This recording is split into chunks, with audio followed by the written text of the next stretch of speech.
Vous êtes loueur en meublé et vous vous interrogez sur le statut du loueur en meublé professionnel. Pourquoi parle-t-on de plus en plus de ce statut aujourd'hui? La réponse dans cette vidéo.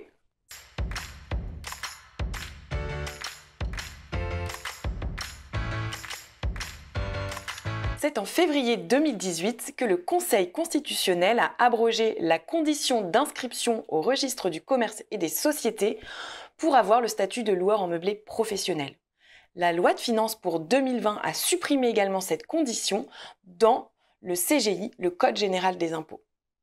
Ainsi, depuis le 1er janvier 2020, de nombreux loueurs en meublé non professionnels ont basculé vers le statut de loueur en meublé professionnel sans le savoir ou l'avoir anticipé. Est-ce votre cas? Comment bien appréhender les impacts sociaux et fiscaux de ce statut et en tirer avantage? La réponse dans cette vidéo. Pour avoir le statut de loueur en meublé professionnel, il faut aujourd'hui remplir deux conditions cumulatives. La première, c'est d'avoir plus de 23 000 € de recettes de location meublée sur le foyer fiscal. Et j'insiste sur le foyer fiscal. Les recettes à prendre en compte sont les recettes mondiales. Par exemple, si vous avez un immeuble loué en Espagne qui génère 12 000 € de recettes annuelles et en France, vous avez un logement qui génère 20 000 € de recettes annuelles, vous devez prendre en compte 32 000 € de recettes mondiales. 3 points d'attention sur cette première condition. Le premier point, on entend par recettes annuelles les recettes charges comprises. Le deuxième point d'attention concerne la durée de la location. Si vous louez en courte ou longue durée, cela n'aura aucun impact sur la considération du statut de loueur en meublé professionnel ou non. Le troisième point concerne l'apport d'un logement ou la sortie d'un logement en cours d'année. Dans ces deux cas, il faudra normalement réaliser un prorata sur les recettes perçues dans l'année. La seconde condition pour être qualifié de loueur en meublé professionnel est que les recettes annuelles, comme définies précédemment, doivent être supérieures aux autres revenus d'activité du foyer fiscal là encore. Les autres revenus d'activité sont définis dans une liste limitative dans la doctrine administrative et elle comprend les traitements et salaires, les bénéfices industriels et commerciaux autres que les revenus de location meublée, les bénéfices non commerciaux, les bénéfices agricoles et les revenus de gérants. Comme vous pouvez le constater, les revenus exceptionnels ne sont pas compris dans les revenus d'activité à prendre en compte pour satisfaire cette condition. Les revenus exceptionnels sont par exemple les revenus fonciers ou encore les revenus de capitaux mobiliers qui intègrent les dividendes. Ainsi, au sens du droit fiscal, si vous n'êtes pas loueur en meublé professionnel, vous êtes par défaut loueur en meublé non professionnel. Prenons deux exemples afin d'illustrer l'appréciation du statut du loueur en meublé professionnel sur le foyer fiscal. Dans notre premier exemple, nous avons un couple marié. Monsieur est seul propriétaire d'un logement 1 qui génère 40 000 € de recettes locatives charges comprises à l'année. Il a 20 000 € d'autres revenus d'activité. Madame est elle seule propriétaire d'un logement 2 qui génère 15 000 € de recettes annuelles et à côté, elle a 30 000 € d'autres revenus d'activité. Si on considère de manière isolée leur statut fiscal, monsieur serait considéré loueur en meublé professionnel car il a 40 000 € de recettes annuelles qui est supérieure à 23 000 € et ces 40 000 € sont supérieurs à ses autres revenus d'activité. Madame, quant à elle, a 15 000 € de recettes locatives, ce qui est inférieur à 23 000 €. La première condition pour apprécier le statut de loueur en meublé professionnel n'est pas remplie, elle est donc considérée comme loueur en meublé non professionnel.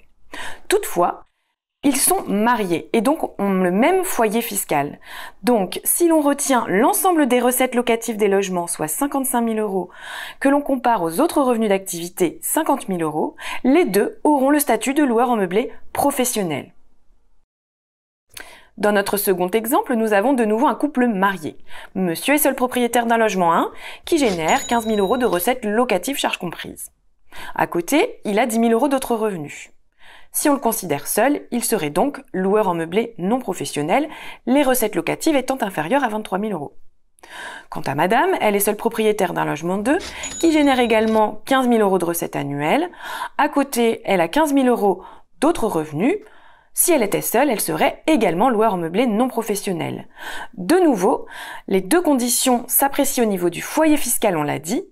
Si on retient l'ensemble des recettes locatives du foyer fiscal, elles sont de 30 000 €, donc supérieures à 23 000 €. La première condition est remplie. Et les autres revenus d'activité sont de 25 000 €. 30 000 € étant supérieurs à 25 000 €, les deux ont de nouveau le statut de loueur en meublé professionnel. Ce qu'il faut retenir de ces deux exemples, c'est que tous les membres du même foyer fiscal ont forcément le même statut de loueur en meublé professionnel ou non professionnel. Depuis la loi de financement pour la sécurité sociale de 2021, le régime social est maintenant aligné sur le régime fiscal, à compter des revenus 2021. À savoir que si vous êtes en loueur meublé professionnel, vous devez vous affilier à la sécurité sociale des indépendants. Nous sommes en attente de décret sur ce point, mais l'étude d'impact indique qu'une fois affilié, même si vous sortez du statut de loueur en meublé professionnel pour repasser sur le statut de loueur en meublé non professionnel, vous devriez rester affilié. En matière sociale, le loueur en meublé professionnel doit s'affilier au régime des indépendants, la SSI.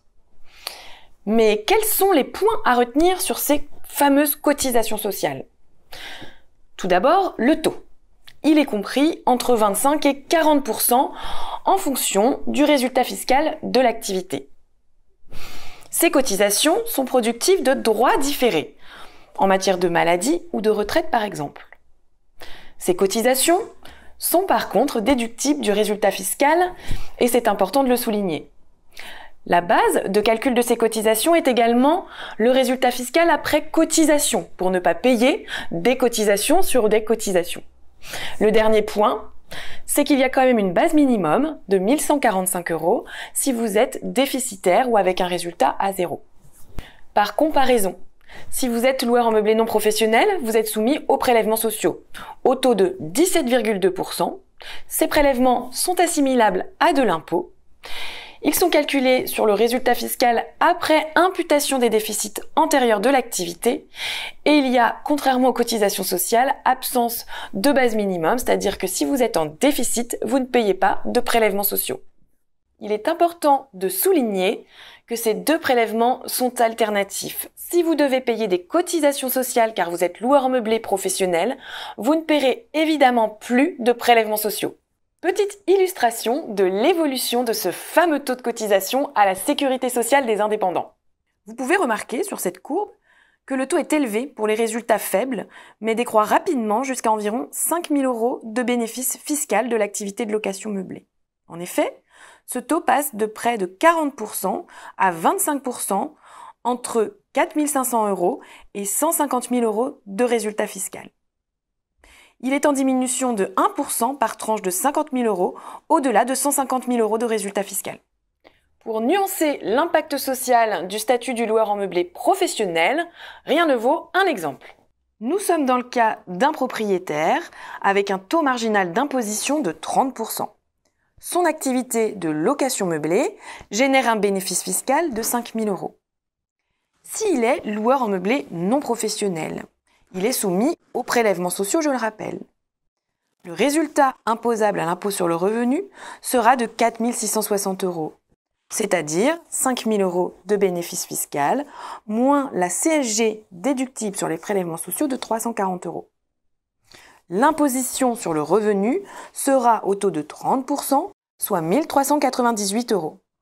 Il paiera des prélèvements sociaux pour 17,2%, c'est-à-dire 860 €. Le total de l'impôt sur le revenu et des prélèvements sociaux est donc, dans ce cas, de 2 258 €.